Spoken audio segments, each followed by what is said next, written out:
로마서 우리 1장 2절부터 4절하고 고린도전서 15장 3절 4절 읽겠습니다.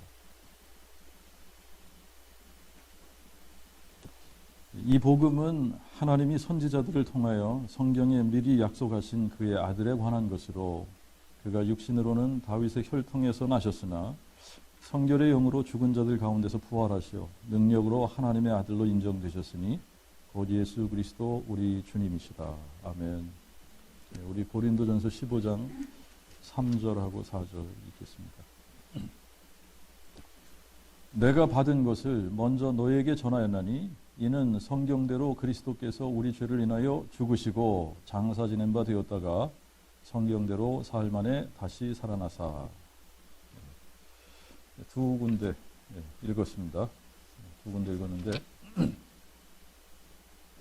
오늘은 이제 어떤 부분 여러분들이 좀 이제 보시냐면 이제 이 복음이 성경에 미리 약속하신 그의 아들에 관한 거다. 이 부분입니다. 성경에 미리 약속하신 부분이다.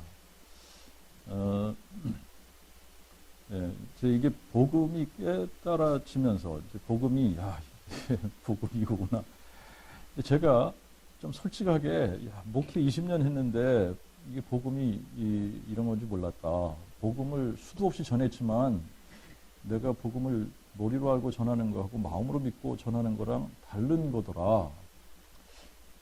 이제 이런 고백을 제가 했고 제가 이런 고백을 하는데 사실 부끄러움이 없습니다. 왜 그러냐면 뭐 목회 20년을 했어도 모르는 거 아니에요, 그죠? 그리고 모르는 거를 뭐 제가 어떻게 믿겠어요, 그죠? 모르던 것을 어떻게 믿겠습니까? 그래서 이제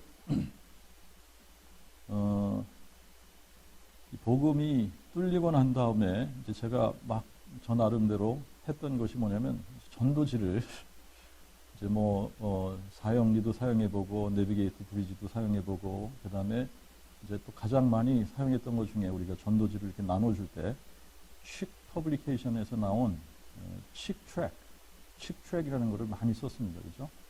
그냥 박스로 몇 박스씩 오더해다가 그거를 뿌리기도 하고 그게 이제 멀티 랭귀지 여러 이제 그 언어로 되어 있기 때문에 이제 그거를 월남말, 라오스말, 러시아말 여러 종류로 오더를 해가지고 이제 뿌리기도 하고 그랬는데 그러다가 이게 바른 복음 이제 바른 복음 전하면 안 되는 거 아닙니까? 우리가 바른 복음 사도들이 전했던 그 복음을 전해야 되는데 그래서 복음 전도지를 나름대로 이제 만들어서 써봤어요. 복음 전도지를 나름대로 우리가 만들어서 만든 걸 가지고 써봤는데 써보다가 또 이제 한국에서 어떤 교회 전도지를 써보기도 하고 그러다가 지난주에 새롭게 하나를 만들었습니다. 여기 이제 설문 전도지예요. 설문 전도지인데 만들어 놓고 어저께 처음으로 임상 한번 테스트를 해봤습니다. 어제 여기 그 프리 투어링 프로그램에 발런티어로 온 여자분인데 50대 중반이에요. 그래서 전도지를 한번 제가 테스트를 해봤습니다. 이제 설문을 이렇게 뒤에 보면 이제 설문이 있습니다. 이게 그룹 A, 그룹 B 이렇게 나눠가지고 그룹 A는 non-Christian 예수 믿으십니까? 이렇게 물어봐가지고 나 교회 안 다녀요. 그런 거 상관없어. 이런 사람들은 이제 요 그룹 A 퀘스천을 하는 겁니다. 여기 보면 전능자가 존재한다면 자신이 전능자라는 증거를 사람들에게 제시해야지 된다고 생각하느냐라고 하는 질문입니다. 이 non-Christian일 경우에는 전능자가 계시다면 그분이 우리에게 자신이 전능자라는 증거를 보여줘야 될 거 아니냐 이 질문이거든요. 그러면 그렇다. 아니면 꼭 그럴 필요 없다. 둘 중에 하나입니다. 답이. 자, 그 다음에 이제 두 번째 질문은 뭐냐면 세상의 모든 종교들마다 자기들 나름대로 섬기는 신이 있는데 당신이 알고 있는 종교 중에 어떤 신이 모든 사람에게 믿을 만한 증거를 제시한 신이 있는가라고 하는 겁니다. 그 다음에 이제 세 번째, 우리가 어떤 객관적인 증거로 사용할 수 있는 것이 있다면 다음 중 어떤 것들을 객관적인 증거로 사용할 수 있는가? 첫 번째는 역사적인 문서, 두 번째는 예언과 그 예언이 성취된 자료, 세 번째는 경전, 네 번째는 증인, 다섯 번째는 논리, 이런 식으로 이제 적었어요. 그리고 자기들이 생각하는 거 좋겠죠. 그죠? 그 다음에 네 번째 질문은 전능자가 존재한다는 객관적인 증거가 있다면 믿어볼 마음이 있는가라는 질문입니다. 전능자가 계시다. 전능자가 존재한다는 객관적인 증거가 딱 제시되면 그러면 믿어볼래? 이거거든요. 거기에 이제 네 가지 답이 있는데 그렇다면 나 정말 믿고 싶다. 그 다음에 이제 두 번째는 상황이 되면 천천히 믿고 싶다. 세 번째, 믿고 싶은 마음은 조금 있지만 아직은 관심이 없다. 이제 두 번째, 세 번째는 비슷한 얘기입니다. 그렇죠? 그 다음에 이제 네 번째가 생고구마의 경우에는 그래도 뭐 믿고 싶은 마음 전혀 없다. 요 네 개입니다. 어쨌든 이제 이게 non 크리스천들에게 이제 이 질문, 설문을 하고 복음으로 들어가는 거예요. 네 번째 답만 아니면 나 그래도 관심 없어. 요게 아니면 이제 복음을 제시해 볼 수 있는 겁니다. 그죠? 예. 근데 이제 어저께 그 만난 그 발런티어 그 자매는 제가 물어보니까 자기는 평생 바프티스트였었다는 거예요. 자기는 all my life I'm a Baptist. 예. 그리고 뭐 자기 부모들도 바프티스트고 뭐 부모의 부모도 바프티스트고 평생 그냥 generation after generation 자기네 바프티스트. 그러니까 요즘 우리 식으로 얘기하면 모태신앙인 거죠. 그죠? 엄마 뱃속에서부터 나는 바프티스트다. 예. 그런 대답을 했습니다. 그래서 제가 이제 그러면 야 나는 목회 20년 만에 내가 전했던 복음이 이 사도들이 전한 복음하고 다른 복음이었다는 것을 깨달았는데 그러면 너 한번 이 설문 요거 대답해 볼래? 그러고서 이제 이거를 줬습니다. 그리고 여기 대답을 그룹 B 요거 대답을 한번 해봐. 첫 번째 질문이 뭐냐면 모르는 것을 믿을 수 있다고 생각하는가라고 하는 질문입니다. 근데 의아하게 이 자매가 모르는 거를 믿을 수 있다고 대답하는 거예요. 이제 첫 번부터 이제 빗나갔어요. 답이. 예. 모르는 것을 믿을 수 있다고 생각하는가? 여러분, 모르는 거 믿을 수 있어요? 없어요? 없습니다. 모르는 거 믿을 수 없어요. 예. 근데 이제 1번, 2번 그 답을 뭐라고 했냐면, 몰라도 무조건 믿으면 된다고 생각한다. 2번은 모르는 것을 믿을 수 없다고 생각한다. 근데 이 자매가 몰라도 무조건 믿으면 된다고 생각한다에 동그라미 친 겁니다. 그 헬스 디파트먼트의 매니저예요. 그거 총괄하는 사람입니다. 보건소. 그런데 답을 상당히 논리적이지 않게 하죠. 예. 이제 두 번째 질문입니다. Question number 2. 믿는데 꼭 증거가 필요하다고 생각하는가?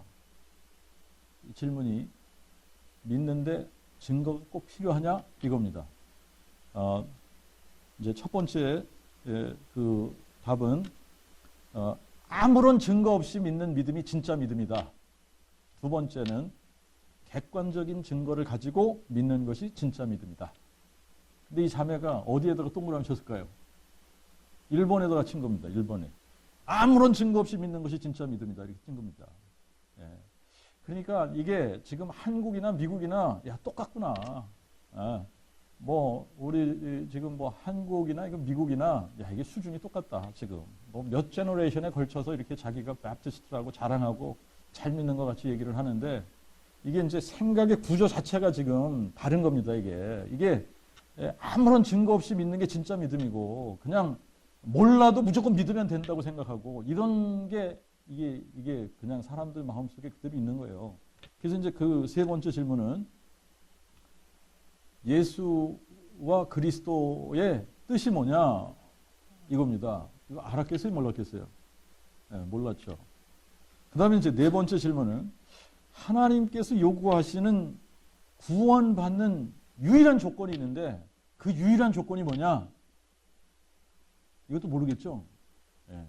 이 다섯 번째가 뭐냐면 바울은 자신이 예수님으로부터 계시를 받아서 전한 그 복음 외에 다른 복음을 전하면 저주가 있을 거라고 했는데 하늘로부터 온 천사라도 다른 복음을 전하면 저주가 있을 거다 그랬는데 그렇다면 바울과 다른 사도들이 전한 그 복음의 내용이 간단하게 뭐냐? 이겁니다. 당연히 모르겠죠. 그죠? 그러니까 다 몰라요. 다 몰라요. 50평생, 50대 중반인데 엄마 뱃속에서부터 베프티스트를 잘하고 또 교회에 대한 굉장한 또 자부심이 있어요. 그런데도 모릅니다, 이게. 자기 예수 잘 믿는다고 생각을 하는 겁니다. 그래서 이제 토요일마다 발런티어 나오는 거예요. 또 이제 착한 일 좋은 일 해야 된다 이런 생각이 있으니까 여기 또 발런티어로 나와서 아이들 가르치는 일에 또 봉사하는 겁니다. 그런데 그래서 이제 복음을 이 설문 요거 답하는 거 요걸 가지고 제가 복음을 전했어요. 이 들어가지도 않았습니다, 이 안에. 그리고 이제 이 부활이 객관적인 증거. 이 증거가 있어야 우리가 바르게 믿는 거고, 증거가 있는, 증거를 가지고 믿어야, 아니, 무조건 믿는 사람하고 증거를 가지고 믿는 사람하고 게임이 안 되지 않습니까? 그죠? 이제 그랬더니 다 컨벤스가 됐어요. 그래서 이제 동의를 하게 됐습니다. 근데 어떤 고백이 안 나오느냐 하면, 나 몰랐기 때문에 나도 그러면 믿은 게 아니었구나. 이 고백이 안 나오는 거예요. 예, 제가, 이거 참 이상하다. 난 목회 20년 했는데, 내가 이거 몰랐었다. 근데 내가 몰랐던 거를 내가 어떻게 믿냐. 그 다음에 내가 마음으로 믿는 것과 머리로 아는 것의 차이를 몰랐었다. 그러면, 안 믿었던 거 아니냐. 그런데, 사람들이 목사도 아니고 뭐 이렇게 교회 오래 다니고 열심히 있었다는 거 이거 하나 가지고 뭐가 안 되냐면 나 몰랐었네. 내가 몰랐었다면 내가 어떻게 믿어? 나 믿은 게 아니네. 이게 안 되더라고요. 그게 왜 안 될까를 생각을 해보니까 자존심이에요. 나 몰랐었다. 이 말 하기가 자존심 상하는 겁니다. 나 알았는데, 나 부활 아는데, 나 예수 아는데, 나 십자가 아는데, 안다! 하고 마음으로 믿는 거하고 틀리거든요. 자, 그런데 이게 안 되는 거예요. 이게 안 돼요. 그런데 이제 이 복음의 내용을 보면, 이게 이제 어떻게 시작하냐, 이 복음 자체는 하나님이 선지자들을 통하여 성경에 미리 약속하신 그의 아들에 관한 거다. 그러니까 복음은 누구에 관한 거다? 그의 아들에 관한 거다. 이겁니다. 복음은 그의 아들에 관한 건데 이거를 성경에 미리 약속했다. 이렇게 시작하는 겁니다. 그러니까 성경에 미리 약속한 이 부분을 여러분들이 한번 잘 생각해 보면 성경에 미리 약속했다라는 이 말을 다른 말로 표현하면 성경에 미리 약속한 거를 뭐라 그래요? 예언이라고 그럽니다. 그죠? 예언이라고 그러는 거예요. 자, 성경에 미리 약속한 걸 뭐라 그런다? 예언이라고 그러는데 예언. 근데 우리가 이제 예언이란 말은 이렇게 많이 들어서 예언. 그런데 이걸 또 다른 말로 여러분 바꿔보면은 계획이라는 거예요. 계획을 세운 겁니다. 플랜을 짠 겁니다. 플랜을 짠 거예요. 그러니까 하나님이 성경에 그 하나님의 아들에 관해서 미리 계획을 짠 거다. 이 얘기입니다. 그죠? 미리 계획을 짠 거예요. 미리 플랜한 겁니다. 미리 약속한 겁니다. 예언한 겁니다. 근데 이 하나님의 아들이라고 하는 이 특정한 인물이라는 거예요. 그냥 브로드하게 인류에 대한 예언 이거보다도 여러분 아주 정확하게 특정한 인물에 대해서 예언했다라고 하는 겁니다. 이 복음은 하나님의 아들에 관한 이 특정한 인물에 관한 계획입니다. 특정한 인물에 대해서 하나님께서 미리 약속한 겁니다. 자, 그러니까 이 특정한 인물, 하나님의 아들, 이제 요분, 이분에 대해서 미리 계획하고 약속한 이것이 이제 복음인데, 우리가 또 이 부분을 가지고 한번 질문을 해봐야 되는 게 뭐냐면, 그러면 인류 역사를 통틀어서 지금 첫 번째 사람인 아담부터 시작을 해서 지금까지 내려오는 그 인류 역사 속에 여러분 문서들이 얼마나 많습니까? 이 어마어마한 문서들이 있습니다. 그죠? 여러분 이 문서들을 다 조사를 해봐도 어떤 특정한 인물에 대해서 그 인물이 출생하기 수천 년 전부터 그분에 대해서 아주 특정한, 아주 스페시픽한, 아주 디테일한 그 약속을 이렇게 수천 년부터 기록한 문서가 성경 외에 있느냐라고 하는 질문입니다. 없습니다. 없어요. 뭐 사람들은 노스트라다무스 얘기를 하는데 여러분들이 노스트라다무스 그 글을 한번 이렇게 쭉 읽어보시면 아주 베이그한 거예요. 아주 베이그한 건데 그거를 막 꿰어 맞춰가지고 이거는 누구에 대해서 예언한 거다 이런 식입니다. 무슨 얘기인지 아시겠죠? 근데 성경은 그렇지 않다는 얘기예요. 성경은 베이그하지 않습니다. 성경은 아주 스페시픽합니다. 성경은 어떤 특정한 인물에 여러분 한번 이거 한번 생각해 보십시오. 여러분이 이제 예를 들어서 하늘이가 배수원이의 아들로 태어날 확률을 여러분들이 한번 이거를 이제 2015년에 배하늘이가 배수원의 아들로 태어날 이 확률 이거를 예를 들어서 2000년 전에 한번 요거를 2015년쯤에 이 한국 사람 배수원이라고 하는 이 사람의 아들로 배하늘이가 태어날 거다. 이거를 여러분 예언해가지고 맞힐 확률을 여러분들이 한번 수학적으로 계산해 보십시오. 불가능한 겁니다. 불가능한 거예요. 그래서 하나님은 하나님의 전능하심을 드러내기 위해서 택하신 방법이 사람으로서는 불가능한 것을 하시겠다고 미리 약속하시는 겁니다. 무슨 얘기인지 아시겠죠? 사람이 할 수 있는 것을 이분이 약속하고 하시면 이게 무슨 전능한 겁니까? 전능한 게 아니라는 거예요, 이게. 그러니까 이분이 전능한 분이라는 것을 증명하기 위해서는 인간이 그 어떠한 인간, 그 어떠한 존재도 할 수 없는 것을 이분이 하시겠다고 미리 약속을 해놓고 그 일을 성취하시는 겁니다. 자, 그래서 이제 하나님께서 이 특정한 인물에 대해서 수천 년부터 이렇게 약속을 하시는데,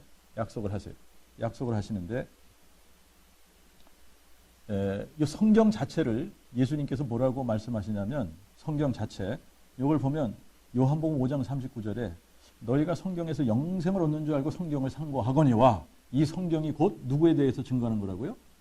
내게 대하여 증거하는 거다. 이 성경이 나에 대한 거야. 그러잖아요. 이 성경이 나에 대한 거다. 그러잖아요. 성경이 예수님에 관해서 쓰여진 책이다. 라고 하는 겁니다. 여러분, 이 세상에 그 어떠한 문서도 어떤 특정한 인물에 대해서 미리 그 특정한 인물이 세상에 등장하기 수천 년 전부터 그 인물에 대해서 미리 이렇게 예언해놓은, 약속해놓은 책이 없습니다. 이런 자료들이 없습니다. 이런 문서가 하나도 없습니다. 성경에만 있는 거예요. 성경에만. 그러니까 이제 이 성경의 중요성도 우리가 이제 인식을 해야 되는 겁니다. 이 세상에 이 성경 같은 문서는 없는 거예요. 여러분, 가장 이 세상에 지금 그 사람들이 흔하게 인용을 하고 늘 이렇게 사용하는 문서들, 이 문서들 중에 여러분 3000년, 3500년 된 문서인데 지금도 그 문서를 사람들이 계속 읽고 인용하고 하는 그런 문서가 어디 있습니까? 없어요. 성경밖에 없습니다. 성경밖에. 이 성경은 제일 처음에 쓰여진 문서 3,500년 됐어요. 5권입니다. 모세오경이라고 그러는 거. 5권. 근데 이 모세오경이라고 하는 이 문서가 지금도 얼마나 많이 사용되어지고 있는지 여러분들이 아셔야 돼요. 이 모세오경과 같은 문서하고 비교될 만한 문서가 없습니다. 여러분, 이제 우리가 이제 예수님이 이제 클레임하시는 그 예수님 스스로 예수님 자신이 예수님에 대해서 클레임하시는 것도 상당히 이제 우리가 인트레스팅하게 이분이 어떤 클레임을 하는지도 알아야지 돼요. 자, 그런데 제일 첫 번째 이 성경이 누구에 대해서 기록됐다고 클레임하시죠? 예, 자기 자신에 대해서 예수님 자신에 대해서 기록된 거다. 예, 그러니까 이 성경이 예수님에 관한 책이다라고 하는 겁니다. 그러니까 우리가 예수님에 대해서 더 자세히 알려면 어디로 가야 돼요? 성경 외에는 없습니다. 성경 외에는. 자, 이제 우리가 시편 40편하고 히브리서 10장에 가서 보면 너무나 이제 예수님께서 자, 이게 나를 가리켜 기록한 것이 두루마리 책에 있나이다. 예수님에 관해서 기록한 책이 그 당시에는 어떻게 책이 되어 있다고 그랬어요? 두루마리로 되어 있어요. 그러니까 예수님에 대해서 기록한 책이 두루마리 책에 기록되어 있나이다. 이것을 행하러 오셨다는 겁니다. 이 기록된 대로 행하기 위해서 오신 거예요. 그리고 이제 이 사도행전 10장 43절에 보면은 이분에 대하여는 모든 선지자들도 증거하여 누구든지 저를 믿는 자마다 그 이름을 힘입어 죄사함을 받는다 하였느니라. 모든 선지자들이 누구에 대해서 예언했느냐? 하나님의 아들에 대해서, 그리스도에 대해서, 다윗의 자손으로 오실 분에 대해서 예언을 한 겁니다. 자, 우리가 누가복음 24장 한번 가서 보겠습니다. 누가복음 24장.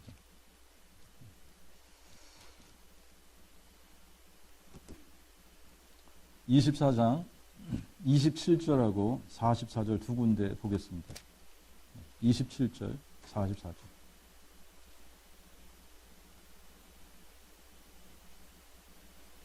이에 모세로부터 시작하여 및 모든 선지자의 글에서와 모든 성경에 쓴 바 자기에 관한 것들을 그들에게 자세히 설명하시니라.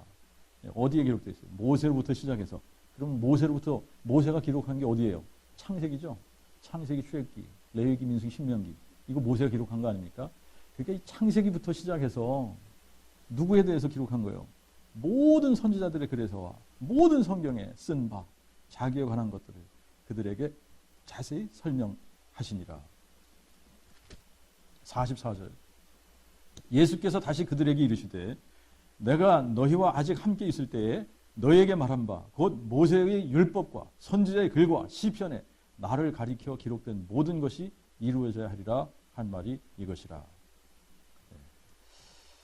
자, 이제 우리가 이사야 41장 한 군데 여러분들이 가서 보시면 이사야 41장에 뭐라고 기록했냐? 이사야 41장 21절부터 23절을 여러분들이 보시면 나 여호와가 말하노니 너희는 소송을 일으키라. 야곱의 왕이 말하노니 너희는 확실한 증거를 보이라. 그들로 주장을 내어놓고 그 될 일을 우리에게 보이게 하라. 또 그들로 이전 일에 어떠한 것도 보이게 하여 우리로 연구하여 그 결국을 알게 하라. 혹은 장래사를 보이며 미래를 진술하게 하라. 그러면 너희가 신들임을 우리가 알리라. 예. 이제 여기에 이 핵심 포인트가 뭡니까? 하나님께서 뭐 하자고 그러시는 거죠? 하나님께서 뭐 하자고 그러시는 거예요? 자, 이제 누가 진짜 신인지 우리 셀을 하자. 이거 아닙니까? 누가 진짜 신인지 우리가 결판 내자. 다 소송 일으켜. 다 법정으로 데리고 와서 한번 우리가 결판을 이제 여기서 내리자. 그런데 진짜 신이라면 뭐 해야 된다는 거예요? 예, 진짜 신이라면 앞으로 그 될 일, 미래에 될 일을 어떻게 해야 되는 거예요? 예, 앞으로 장래일을 한번 말해보라는 겁니다. 예, 미래에 되어질 일을 얘기해보라는 겁니다. 예, 이게 안 되면 신이 아닌 거예요. 전능자가 아닌 거예요. 그래서 이 전능자, 이분이 진짜 전능자 하나님이라는 것을 우리에게 증명해 보여주시기 위해서 동원하신 것이 뭐라고요? 예언이라는 겁니다. 예? 미리 약속을 해주시는 거예요. 미리 약속. 그럼 미리 약속하는데 어떤 걸 미리 약속하냐? 아무도 할 수 없는 일을 이분이 하시겠다고 미리 약속하는 겁니다. 네. 아무도 할 수 없는 거를 이분이 하시겠다고 약속을 해줘야지. 그래야지 이분이 전능자라는 거지. 뭐 그냥 누구도 다 따라 할 수 있는 거 한다 그러면 뭐 이게 전능자라는 증거가 없잖아요. 그죠? 그래서 그 첫 번째 약속으로 이분이 하신 약속이 뭐예요? 첫 번째 약속이 뭡니까? 이건 복음의 내용 중에 첫 번째 약속이 뭐다? 하나님의 아들이 다윗의 혈통으로 육신을 오른 다윗의 혈통으로 나셨으나 이겁니다. 자, 이 첫 번째 약속이 뭐라고요? 이거 너무나 중요한 겁니다. 이 다윗의 혈통으로 오신다는 게 이게 너무나 중요한 거예요. 다윗의 자손으로 오신다. 계시록 22장 16절에 뭐라고 그랬어요? 나 예수는 다윗의 뿌리요 다윗의 자손이니. 여러분, 다윗의 뿌리이신 이분이 다윗의 자손으로 오시겠다는 약속입니다. 여러분, 자, 이거는 불가능한 거예요. 사람으로는 불가능한 일을 하나님께서 하시겠다고 하시는 겁니다. 이거를 잘 생각을 해보시면요. 이게 다윗의 뿌리가 다윗의 자손이 되신다. 이게 불가능한 일이에요. 사람으로 이게 어떻게 가능합니까? 그리고 여러분 이거는 자 보세요. 이분이 전능자십니다. 전능하신 하나님이에요. 온 우주 만물을 그분이 창조하신 분입니다. 그런데 전능자가 피조물이 되겠다는 얘기예요. 피조물이 여러분 자 보세요. 이 전능자 하나님이 마리아의 태를 통해서 이 땅에 사람으로 오실 때 그 인간 예수, 그 사람 예수는 피조물입니까? 아닙니까? 피조물이죠. 그러니까 이게 불가능한 일인데 이걸 하시겠다는 얘기입니다. 전능자, 창조주 이분이 피조물이 돼서 오시겠다는 얘기인데 이게 가능합니까?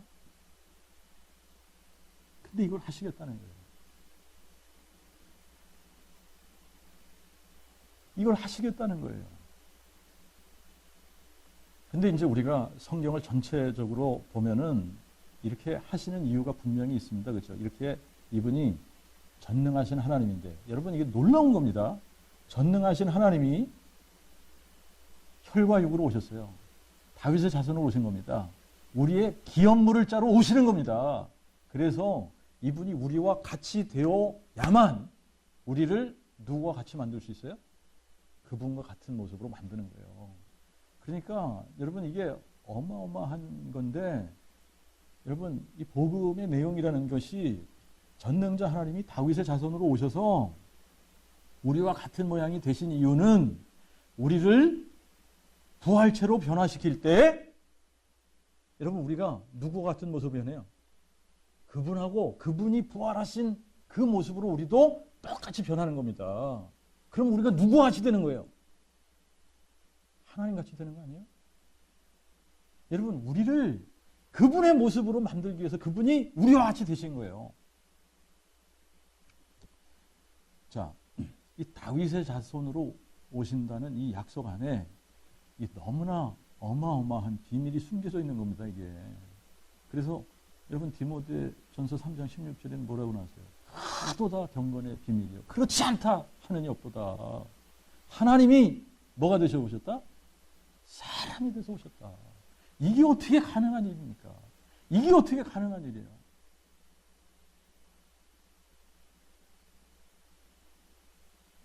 근데 이거를 약속을 하신 거예요. 이거를 약속을 하신 겁니다. 그래서 우리가 이제 이사야 9장 6절하고 7절을 가서 보시면 이는 한 아기가 우리에게 낳고 한 아들을 우리에게 주신 바 되었는데 그 어깨에 정사가 메었고 그 이름을 뭐라고 한다고요? 기묘자라, 모사라, 전능하신 하나님이라, 영존하시는 아버지라, 평강의 왕이라 할 것입니다. 그죠? 전능하신 하나님이 뭐가 되시겠다고요? 한 아기로 오시겠다는 거예요. 여러분, 지금 저 하늘이가 저렇게 할아버지 품에 안겨가지고 저렇게 새록새록 자고 있는데, 지금 보세요. 하나님이 저런 모습으로 오셔서 지금 누군가에 의해서 어떻게 되어져야 돼요? 양육이 되어져야 되잖아요. 이거는 어마어마한 비밀이에요, 여러분.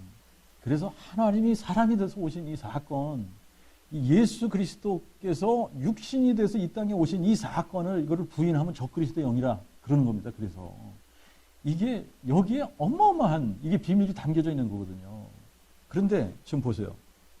그 정사와 평강의 더함이 무궁하며 또 이분이 다윗의 보좌에 앉아서 그러잖아요. 그죠? 이분이 다윗의 보좌에 앉아서 그 나라를 굳게 세우고 지금부터 영원토록 공평과 정의로 그것을 보존하실 것이라. 만군의 여호와의 열심히를 이루시리라. 이게 어메이징 한 겁니다. 네.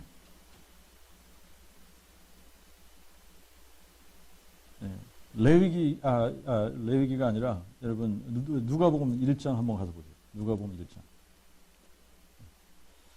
누가복음 1장 31절부터 33절에 보면 보라 내가 잉태하여 아들을 낳으리니 그 이름을 예수라 하라. 저가 큰 자가 되고 지존자의 아들이라 일컬음을 받을 것이요 대주제 하나님께서 그 조상 다윗의 보좌를 저에게 주시리니. 뭘 주신다고요? 다윗의 보좌를 주신다는 겁니다. 저가 야곱의 집을 영원히 다스릴 것이며 그의 나라가 무궁하리라.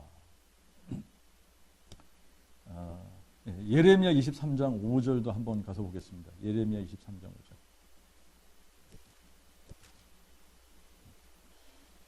제가 읽겠습니다. 보라, 때가 이르리니 내가 다윗에게 한 의로운 가지를 일으킬 것이라. 나 여호와의 말이라. 그가 왕이 되어 형통하며 세상에서 공평과 정의를 행할 것이요. 네. 이 다윗의 자손으로 오실 하나님의 아들을 지칭하는 겁니다. 그죠? 네.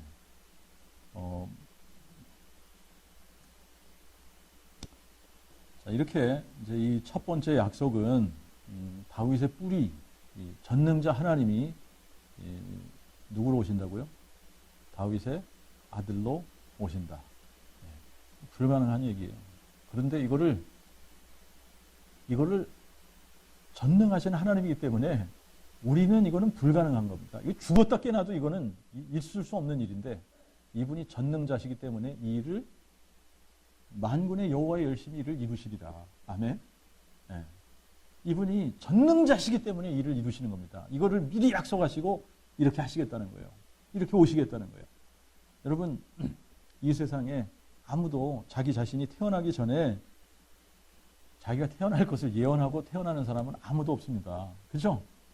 아무도 없어요. 그러니까 이렇게 자기 자신이 태어날 것을 예언하고 태어났다 그러면 이분이 전능자인 겁니다. 전능자이기 때문에 이렇게 하시는 거예요. 그리고 이분이 pre-exist 하고 계시다. 그 전부터 존재하고 이 세상에 안 오셨을 뿐이지 그 전부터 존재하고 계시던 분이다라는 것이 이게 논리적으로 생각하면 이게 너무나 당연하게 전부터 존재하시는 이 세상에 오시기 전부터 존재하시는 분이다. 이렇게밖에는 우리가 이게 결론이 안 나는 거죠, 그죠? 그렇게 결론을 내려야 이게 너무나 당연한 거죠, 그죠? 네. 이게 pre-existent가. 네. 근데 이제 이 다윗의 자손으로 오신다는 이 표현에는 두 가지가 있다고 그랬죠? 이제 우리가 구약 시대에서는 다 두 가지가 다 앞으로 되어질 일이니까 앞을 보고 내다보고 믿었는데 자, 우리는 어떻게 된다 그랬어요? 우리는 이거를 구분을 해야 된다 그랬죠. 초림과 재림을 구분해야 된다 그랬잖아요. 그죠? 그래서 이제 초림으로 오셔서는 이분이 자기 백성들에게 어떻게 해요? 환영을 받아야 못 받아요? 못 받아요. 네? 이 처음에 오셔서는 자기 백성들에게 환영을 못 받는 겁니다. 이게 그렇게 약속이 되어져 있는 거예요. 네? 그래서 자기 백성들에게 배척당하고 오히려 어떻게 돼요? 예, 죽임을 당하는 거잖아요. 그리고 이제 두 번째 오셔야 되는 겁니다. 두 번째 오셔야 되는 거예요. 그래서 두 번째 오실 때 이분이 어디에 앉으셔야 돼요? 다윗의 보좌에 앉으시는 거예요. 그때에 이분이 공평과 정의로 세상을 심판하고 다스리시는 겁니다. 그죠? 이제 그거는 남아있는 사건입니다. 이게 남아있는 거예요. 그러니까 우리가 이루어진 사건을 이렇게 과거의 역사를 보면서 또 이루어질 앞으로 되어질 앞으로 오실 다윗의 자손을 바라보면서 믿어야 되는 거예요. 자, 그러니까 예수님의 재림이 확실한 사실입니다. 그죠? 예, 예수님의 재림이 확실한 사실이고, 자, 이제 두 번째 약속이 뭐냐면, 이 하나님의 아들에 대한 두 번째 약속이 그가 성결의 영으로는 죽은 자 가운데서 부활하시어 능력으로 하나님의 아들로 인정되시는 겁니다. 그죠? 예, 그러니까 이게 두 번째 약속인데, 여러분 이 부활이라는 사건을 여러분들이 한번 잘 생각해 보면 이 부활은 죽은 자 가운데서 부활하는 거 아닙니까? 그죠? 죽은 자 가운데서 부활하는 거기 때문에 뭐가 전제되어야 됩니까? 죽음이 전제되는 거예요. 죽음이. 근데 여러분 한번 보세요. 성경에 보면 죽음에 대한 이분이 고난 받으시고 죽으실 거에 대한 예언이 많습니까? 부활에 대한 예언이 많습니까? 이분의 고난과 죽음에 대한 예언이 훨씬 더 많은 거예요. 그죠? 부활에 대한 예언은 많지 않아요. 근데 이게 왜 그런가? 여러분 한번 잘 생각해 보시면 너무나 간단해요. 여러분, 사람이 죽는 방법은 사람이 죽는 방법은 너무나 많아. 사람이 죽는 방법은 너무나 많기 때문에 이분이 죽는 것에 대해서도 아주 스페시픽하게 어떠한 방법으로 고난을 받고 죽음을 당한다는 것이 정확하게 기록이 되어져야 되는 거예요. 너무나 죽는 게 여러 가지 방법으로 죽을 수가 있는데 이 너무나 많은 방법들 중에서 이분이 고난받고 죽는 방법은 이런 방법으로 죽는다. 이게 정확하게 기록이 되어지고 이분이 오셔서 어떻게 돼요? 정확하게 그 방법대로 죽으신 겁니다. 근데 부활은 여러분 여러 가지 방법으로 부활할 수 있습니까? 부활은 그냥 죽은 자 안 돼서 살아나면 그게 끝이에요, 끝. 그러니까 이거는 그냥 이런 방법으로 부활한다, 저런 방법으로 부활한다, 이게 없는 겁니다. 그냥 죽은 자 가운데서 어떻게 부활하면 죽은 자 가운데서 살아나시면 이게 부활인 거예요. 그러니까 여기에 대해서는 여러 가지로 이게 약속할 필요가 없는 거예요. 그잖아요, 그죠? 그런데 죽는 거는 다르단 말입니다. 죽는 거는 너무나 다양하게 죽을 수 있거든요. 그러니까 정확하게 이런 방법으로 이분이 고난받고 죽을 거다. 이게 기록이 되어지고 그리고 그대로 이분이 그대로 고난받고 죽으시는 거예요. 그 부분을 잠깐만 우리가 굉장히 많지만 몇 가지만 우리가 뽑아서 한번 좀 보겠습니다. 자, 이제 이 부활이 되기 전에 이분이 먼저 죽으셔야 되는데 이 죽으실 때 고난받고 죽으실 때 먼저 이분이 자기 동족들에게 버림받을 것이 예언이 되어졌어요. 이게 약속이 되어졌어요. 요거를 시편 6편하고 이사야 53장에 가서 보시면 이게 동족들에게 버림받을 것이 약속이 되어졌고 그 다음에 친구에게 배신당할 것이 약속이 되어졌습니다. 여러분 친구에게 배신당한다. 그런데 또 은 30에 팔릴 거다. 이것도 약속이 되어졌어요. 여러분 은 30에 팔린다. 정확하지 않습니까? 친구에게 배신당하고 자기 동료에게 배신당하고 그죠? 그 다음에 은 30에 팔리고 그 다음에 여러분 뺨을 맞을 것도 예언이 되어졌습니다. 여러분 예수님이 이 피조물들에게 뺨 맞으실 것까지 기록이 되어져 있어요. 그 다음에 손과 발이 찔릴 거라는 겁니다. 손과 발이 찔린다는 거예요. 여러분 이 시편 22편이 기록이 되어질 때만 해도 여러분 사람을 이렇게 손과 발을 찔러서 죽이는 이런 법은, 이런 처형, 이건 없었단 말입니다. 이거는 나중에 로마 시대 이 크리미널들을 이 나무에다 달아서 죽이는 이게, 응? 그런데 여러분들 보세요. 어느 정도로 구체적이냐? 이분이 범죄자 중 하나로 취급을 당할 거다. 범죄자 중 하나로 취급을 당한대요. 여러분, 근데 예수님이 뭘로 취급당해서 지금 십자가에 달리셨어요? 강도들. 그잖아요, 그죠? 범죄자들로 취급당해가지고 그냥 십자가에 달리신 거 아닙니까? 예? 자, 그 다음에 예수님의 묘가 부자의 묘. 이 묘자리까지 말씀을 하셨단 말입니다. 예? 부자의 묘. 근데 아리마대 요셉이 굉장히 부자입니다. 자기가 자기의 묘로 파놓은 데를 예수님을 거기다가 안치한 거예요. 예수님의 시신을. 자, 그러니까 여러분 너무나 정확한 이 고난 받으시고 죽으시는 방법, 묘자리를 쓰는 이것까지 하나님께서 정확하게 다 예언을 해놓으시고 이거를 다 일일이 성취하신 겁니다. 자, 그리고 부활에 대해서는 여러 가지 방법으로 부활할 것을 묘사할 필요가 있다 없다? 없어요. 그냥 죽었어요. 죽은 자 가운데 일어나면 되는 거 아닙니까? 그죠? 살아나면 되는 거잖아요. 그죠? 그러니까 이거는 많이 예언할 필요가 없는 거예요. 저는 이 부활이 가장 중요한 사건인데 왜 부활에 대해서는 상대적으로 예수님의 고난과 십자가의 죽음에 대해서는 이렇게도 많이 예언을 해놨는데 부활에 대해서는 왜 이렇게 얼마 없을까? 그런데 많이 할 필요가 없어서 그래요. 네. 그냥 죽은 자 가운데서 일어나셨다. 이게 끝이거든, 이게. 그잖아요, 그죠? 그러니까 여러분 너무나 간단한 겁니다. 그죠? 네. 그래서 이제 이 시편 16편 10절에 이제 예수님의 시신이 썩지 않고 음부에 버려지지 않을 것을 예언하고 이제 그것이 사도행전 2장에서 계속 인용되고, 그죠? 그래서 예수님이 음부에 버려짐을 당하지 않고 그 시신이 썩지 않고 있다가 다시 살아날 것을 이렇게 약속을 하신 거고, 그래서 예수님께서 이제 표적을 당신이 하나님의 아들이라는 표적이 어딨냐 그럴 때 야, 약하고 음란세가 표적을 구하지만 뭐밖에 없다고요? 요나의 표적밖에 없다. 요나의 표적밖에 없다. 그죠? 요나가 밤낮 사흘을 물고기 뱃속에 있었던 것처럼 인자도 땅속에. 그죠?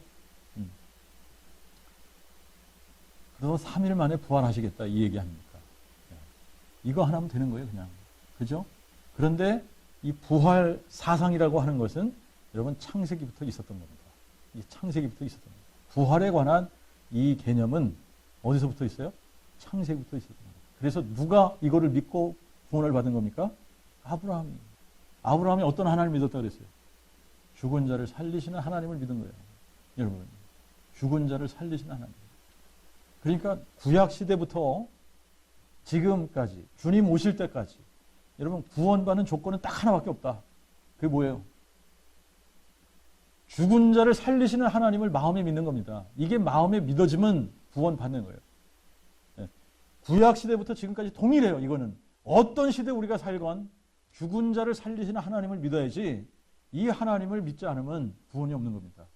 죽은 자를 살리시는 하나님을 마음에 믿을 때 구원이 있는 거예요. 아멘 되죠? 네. 그래서 이제 이 부활을 약속을 하셨고 이제 이 부활이라고 하는 이 사건이 여러분 아무도 이게 이제 다윗의 자손으로 오시는 것도 아무도 할 수 없는 거를 그렇게 하신다고 하셨고 그 다음에 부활하시는 이 사건. 근데 이제 이 다윗의 자손으로 오신 사건을 객관적인 증거로 우리가 쓸 수 없는 이유 중에 하나가 뭐냐면 지금 같으면 가능할 수 있어요. DNA 테스트를 하면 되니까. 근데 그때는 2000년 전에는 DNA 테스트가 안 된단 말입니다. 그죠? 자, 그러니까 여러분 죽은 자 가운데서 살아나시는 요거는 증인들이 있고, 그죠? 네? 빈 무덤이 있고. 그래서 이게 증거가 확실합니다. 역사적인 자료들이 있고. 그러니까 부활, 이 부활 사건으로 모든 게 다 해결이 되는 거예요. 예수님이 죽은 자 가운데서 부활하신 이것 때문에 이 예수님이 누구라는 거죠? 다윗의 뿌리가 다윗의 자손으로 오신 분이다. 이 예수님이 하나님의 아들이시다. 이 예수님이 그리스도시다. 이 예수님이 죽은 자와 산 자의 주님이시다. 이게 뭘로 확증이 돼요? 부활로 확증이 되는 거예요. 부활로. 그래서 이 부활이 복음에 뭐라고 그랬어요? 열쇠다. 이 부활이 복음 자체가 아니라 복음을 여는 열쇠다. 그러니까 부활이 안 주어지면 열려요, 안 열려요?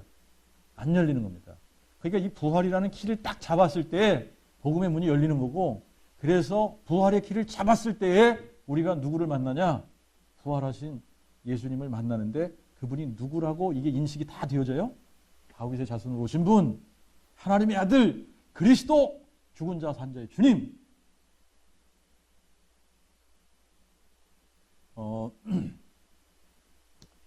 자, 이제 우리가 요한복음 4장에서부터 시작해서 예수님께서 이제 자신을 어떻게 클레임하셨는지 우리가 잠깐 좀 살펴봅시다. 자, 요한복음 4장 25절, 26절. 여기 보시면 이제 수가성 여인하고 이렇게 대화 중에 여자가 예수께 말하되 메시아 곧 그리스도라 하는 이가 오실 줄 제가 아노니 그분이 오시면 모든 것을 우리에게 구하시리다. 예수께서 여자에게 이르시되 내게 말하는 내가 그니라. 예수님이 자기 자신을 뭐라고 클레임했어요? 내가 그리스도야. 내가 메시아야. 5장 39절은 이제 성경이 다 누구에 대해서 증거하는 거라고요? 예수님에 대해서 증거하는 거다. 6장 48절 가서 보시면 6장 48절에는 내가 곧 생명의 떡이야. 내가 곧 생명의 떡이야. 그죠? 8장 58절 보시면 아브라함이 나기 전에 내가 있느니라. 여러분, 그러니까 유대인들이 이게 용납이 안 되는 겁니다. 아니 보니까 50도 안 되는데 네가 뭐라고 지금? 이게 이해가 안 되는 거죠. 이게 예수님이 pre-existent God, 지금 세상이 존재하기도 전에 이분이 말씀으로 계시던 하나님 아니십니까? 그죠? 응? 이분이 말씀으로 온 세상을 창조하신 창조주 하나님 아닙니까? 네? 그래서 이게 너무나 당연한 거예요. 아브라함이 나기 전에 내가 있느니라. 여러분 이게 문법적으로 틀린 거 아십니까? 내가 아브라함이 나기 전에 내가 있었느니라 이렇게 해야지 되는 거죠. 그죠? 근데 예수님은 그때부터 지금까지 계속 있으신 분이니까 이 표현이 맞는 거예요. 문법적으로는 틀리는데 이 신학적으로는 완전한 표현입니다. 아브라함이 나기 전에 내가 있느니라.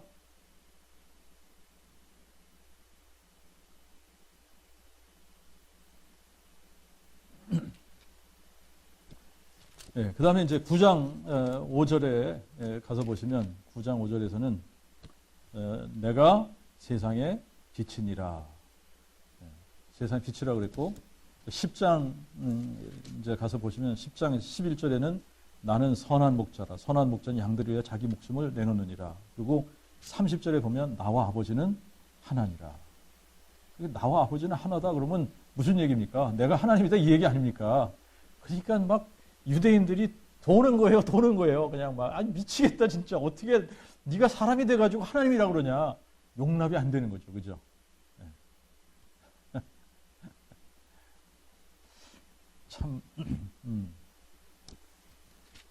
11장 25절에 가서 보면 예수님께서 나는 부활이요 생명이니 나를 믿는 자는 죽어도 살겠고 나는 부활이요 생명이니 14장 6절에 가서 보면 예수님께서 나는 내가 곧 길이요 진리요 생명이니. 그죠? 네. 나로 말미암지 않고는 아무도 아버지께 올 자가 없느니라.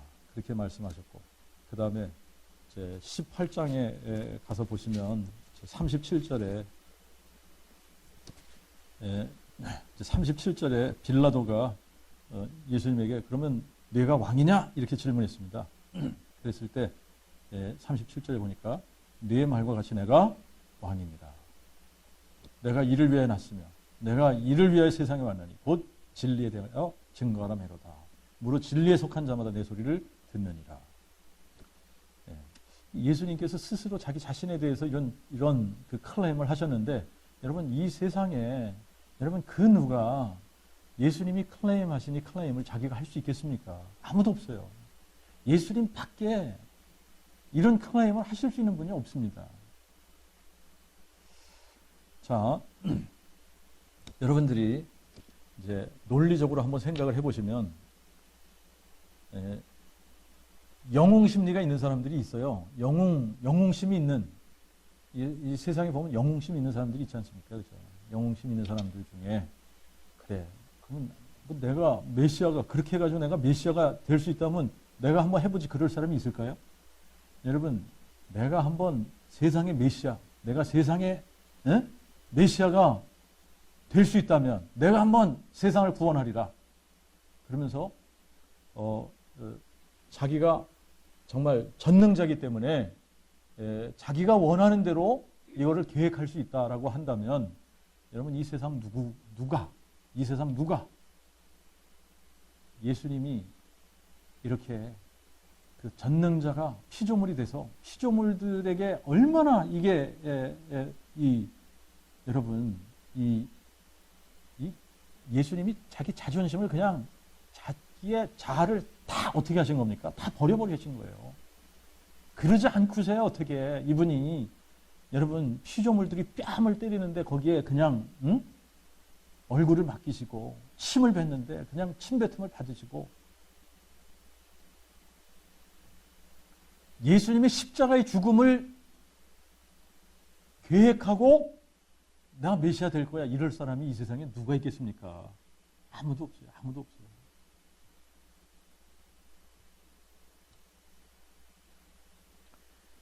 자, 이제 마태복음 5장 18절에 이제 이 예수님께서 뭐라고 말씀하시냐? 내가 진실로 너희에게 이르노니 천지가 없어지기 전에 율법의 1.1획이라도 결탄코 없어지지 아니하고 다 이루리라 그랬습니다. 여러분, 천지가 없어지는 거, 천지가 없어지기 전에는 율법의 1.1획이라도 안 이루어지는 게 있어요, 없어요? 없습니다. 다 이루어진다는 거예요. 그러니까 뭐가 더 어려워요? 천지가 없어지는 거, 하나님의 말씀이 안 이루어지는 거. 하나님의 말씀이 안 이루어지는 게 더 어려운 거예요. 이건 이루어질 수밖에 없는 겁니다.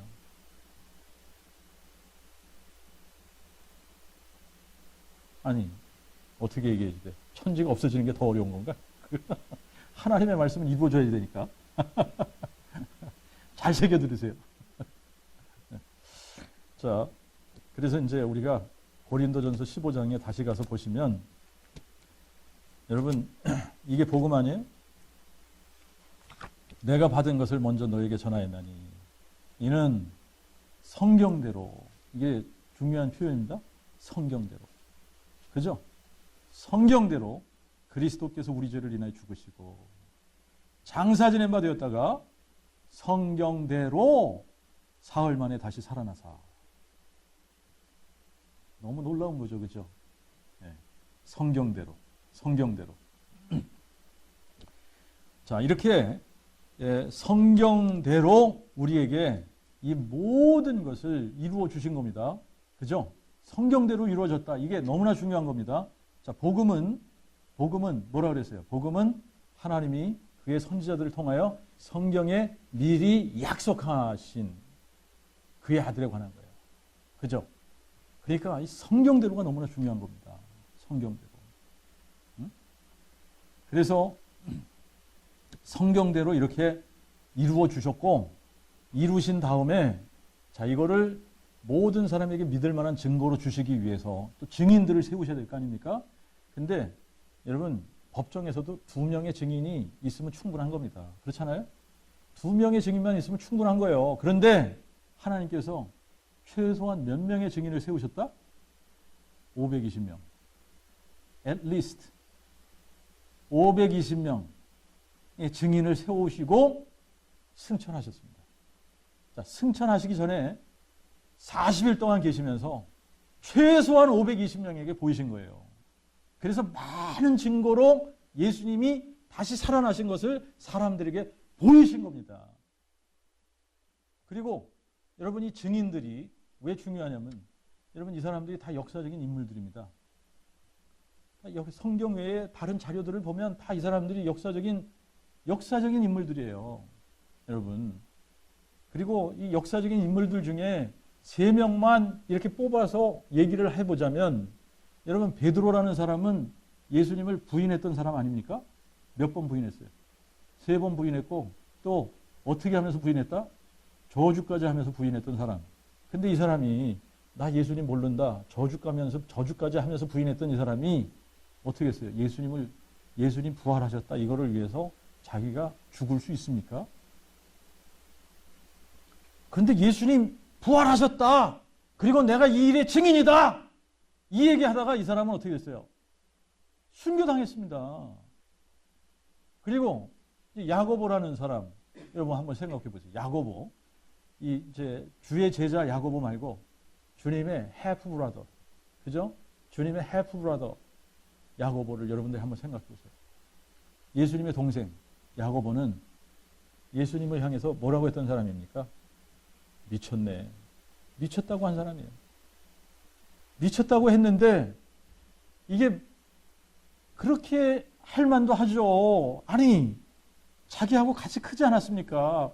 같이 뭐 그때 놀이기구가 뭔지 몰라도 같이 놀았고, 같이 먹었고, 같이 화장실도 갔고, 뭐 다 같이 목욕도 같이 하고 다 같이 했는데, 어느 날 갑자기 이분이 나가더니 자기가 하나님의 아들이다 이러고 돌아다니고 막 이러니까, 응? 미친 거 아니야? 정신 나갔네. 미쳤네. 저 양반 미쳤다. 이게 그럴만 하지요. 미쳤다고 할만 하지요. 그런데 언제 이 사람이 돌아온 겁니까? 예수님이 부활하시고 나니까, 우리 형님이 미친 게 아니라 진짜 이분이 전능하신 하나님이고 오시리라고 약속한 하나님의 아들, 다윗의 자손으로 오신다고 약속했는데 이분이 다윗의 자손으로 오신 하나님의 아들이구나 믿은 겁니다. 그때. 자, 그 다음에 여러분, 바울이라는 사람이 어떤 사람이에요? 바울. 여러분, 이 사람은 예수 믿는다 그러면 찾아다니면서 핍박하고 잡아가두고 죽이는데 앞장서고 한 사람 아닙니까? 근데 만약 이 사람이 부활하신 예수님을 안 만났으면 어떻게 이 사람이 예수님이 죽은 자 가운데서 부활하셨다, 성경대로, 그것도 성경대로, 우리의 죄를 인하여 이분이 죽으시고 장사 지낸 바 되었다가 성경대로 이분이 3일 만에 다시 살아나셨다. 그러니까 이분이 오시리라고 하나님께서 약속한, 다윗의 자손으로 오시리라고 약속한 그 하나님의 아들이 이분 맞다. 이분이 죽은 자 가운데서 부활하셔서 하나님의 아들로 확증해 주셨고, 이분이 그리스도고 죽은 자와 산 자의 주님이시다. 이분이 예수, 이분이 하나님의 아들이야. 예수, 이분이 다윗의 자손으로 오신 하나님의 아들이야. 여러분, 이거 증거하다가 이 사람도 어떻게 됐어요? 목베임 당한 겁니다. 자기가 부활하신 예수님을 만나지 못했다면 어떻게 자기의 목숨을 바치면서까지 예수님 부활하셨다고 증거할 수 있냐, 이겁니다. 여러분, 너무나 증거가 확실한 거예요. 자, 이제 우리가 사도행전 17장 31절을 한번 가서 읽어보겠습니다. 이 본문이 중요한 이유가 있습니다. 사도행전 17장 31절에 보면, 이는 하나님이 정하신 한 사람으로 하여금 세상을 공의로 심판할 날을 작정하시고 저를 죽은 자 가운데서 살리심으로 모든 사람에게 확실한 증거를 주셨습니다. 모든 사람에게, 여러분, 확실한 증거, 이 증거가 뭐가 증거예요? 저를 죽은 자 가운데서 살리신 것이 모든 사람에게 주신 확실한 증거입니다. 자, 이거를 미리 어떻게 했다고 그랬어요? 약속했다고 그랬어요. 그죠? 미리 약속하고 이 일을 이루신 겁니다. 그죠? 그래서 이게 증거가 되는 거예요. 미리 이 일을 약속하셨고 이 일을 성취하신 다음에 이거를 모든 사람에게 믿을 만한 확실한 증거로 주신 겁니다. 자, 이렇게 확실한 증거를 주셨는데 여러분, 이렇게 확실한 증거를 주신 데는 이유가 있습니다. 뭐에 대한 확실한 증거라고 그랬어요? 세상을 공의로 심판할 날을 작정하신 것에 대한. 여러분, 세상을 하나님께서 공의로 심판하실 겁니다. 지금 우리가 세상을 살펴보면 여러분, 이 세상이 공의롭습니까? 공의롭지 않아요. 정의가 없습니다. 정의가 없잖아요. 그런데 우리가 기다려야 되는 게 뭐예요? 우리가 기다려야 되는 게 부활하신 예수님이 만물을 회복하실 때까지 하늘에 계시다가 하늘 보좌 우편에 앉아 계시다가 이제 만물을 회복하실 때가 되면 이분이 다시 오셔야 되는 거 아닙니까? 그래서 어디에 앉으셔야 돼요? 다윗의 보좌에 앉으셔야 되는 거예요. 이때를 우리가 기다려야 되는 거예요. 이때를. 이게 우리의 blessed hope.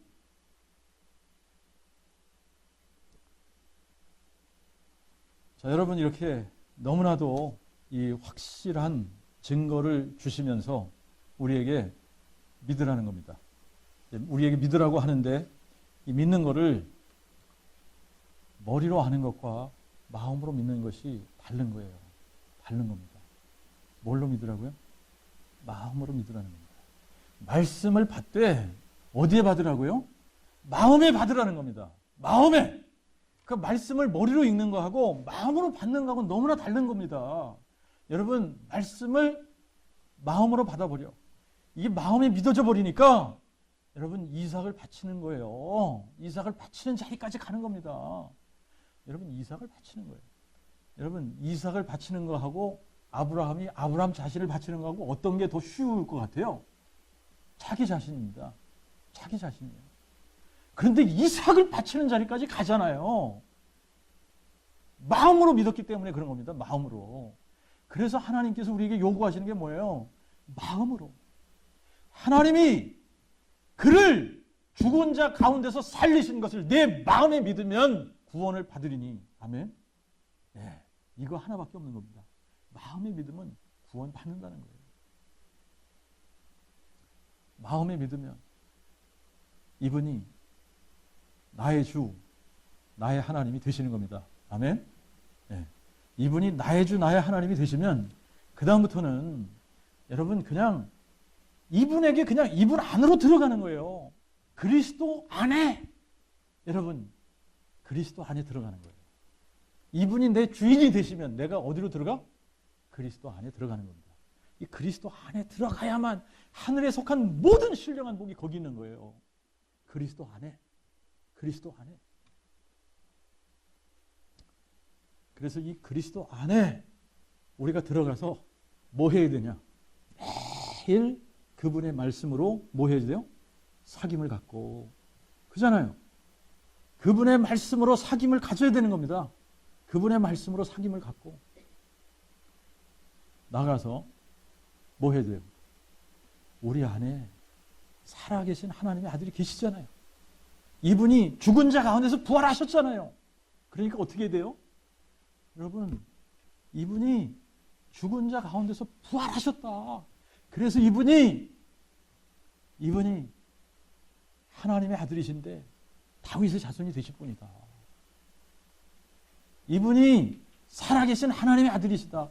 이분이 그리스도시고 이분이 죽은 자와 산 자의 주님이시다. 이거를 뭘로 증거한다? 부활. 부활 얘기를 안 하면 열쇠를 안 쥐어주는 거 아닙니까? 그죠? 그러니까 부활 얘기를 해야만 되는 거예요. 부활로 우리가 예수님이 누군지 확실하게 아는 거니까. 그죠? 네. 그래서 여러분, 이분이 살아 계십니까? 우리 안에? 그럼 어떻게 돼? 여러분, 이 살아계신 하나님을 그냥 마구 사람들에게 알려야 되는 거예요. 선포해야 되는 거예요. 증거해야 되는 겁니다. 여러분. 자, 이제 제가 해보니까 이 설문 전도지가 먹히는 것 같아요. 이제 이번 한 주 또 나가서 한번 전도하면서 또 써보겠지만, 여러분 이제 그 프린트를 하다가 토너가 컬러니까 하나가 딱 런아웃이 되니까 안 되더라고요. 그죠? 그래서 이제 몇 장 안 남았는데 여러분들 필요하시면 한 장씩 가져가시고 부활로 살아계신 하나님의 아들 예수 그리스도를 증거하는 예수의 증인들이 다 되시길 주님으로 축원합니다. 하나님 아버지, 오늘도 저희들에게 너무나 확실하고 선명한 하나님의 복음을 또 선포하게 하셨습니다. 예수님이 오시리라고 약속한